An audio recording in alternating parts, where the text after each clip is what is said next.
कहते हैं कि आदमी जहर से नहीं मरता और टेंशन से मर जाता है। बहुत पुराने समय की बात है। एक बार एक राजा राज्य का भ्रमण कर रहा था। हाथी की सवारी थी। हाथी ताकत के नशे में चूर था। हाथी ने ध्यान नहीं दिया और हाथी की सूंड से एक मस्त मोला फकीर का कटोरा गिर गया। फकीर को बड़ा गुस्सा आया। उसने कहा रुक मैं बताता हूँ, और हाथी का पूंछ पकड़ लिया। हाथी ने पूरी ताकत लगा दी पर हाथी एक कदम भी आगे नहीं बढ़ा सका। राजा ने पीछे मुड़ के देखा तो फकीर के हाथ में हाथी का पूंछ था। राजा को बड़ा अचंभा हुआ कि एक फकीर में इतनी ताकत। राजा फकीर के पास में गया और बोला कि आपकी जगह फुटपाथ पे नहीं है, आपकी जगह तो राज दरबार में होनी चाहिए। आप इतने ताकतवर हैं, आप हमारे साथ चलिए। आपको कुछ नहीं करना है, केवल राज दरबार के राज मंदिर में एक दीपक जलाना है सुबह 4 बजे और आरती करनी है और कुछ नहीं करना। फकीर ने कहा ठीक है, अच्छा खाने पीने को मिलेगा।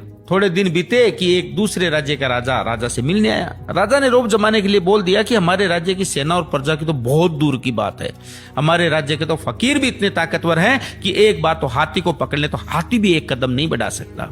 राजा ने कहा भाई हमें तो दिखाओ तब माने।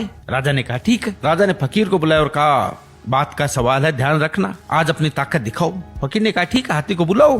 फकीर ने हाथी का पूंछ पकड़ा मगर अब की बार पासा पलट चुका था। हाथी फकीर को घसीटते हुए ले गया। राजा को बड़ा अचंभा हुआ और फकीर से बोला कि जब फुटपाथ पे रहते थे, रूखा सूखा खाते थे, तब भी तुम्हें इतनी ताकत थी, अब तो तुम राज दरबार में रहते हो, 56 प्रकार के भोजन करते हो, फिर ताकत कहाँ गई? फकीर जोर से हंसा और बोला ताकत को टेंशन खा गई। पहले मेरे कोई टेंशन नहीं थी, कब उठना है, कब जागना है, कब सोना है। अब रात को सोता हूँ तो टेंशन लेके सोता हूँ कि सुबह 4 बजे उठना है, दीपक जलाना है, आरती करनी है। टेंशन मेरी ताकत को खा गई।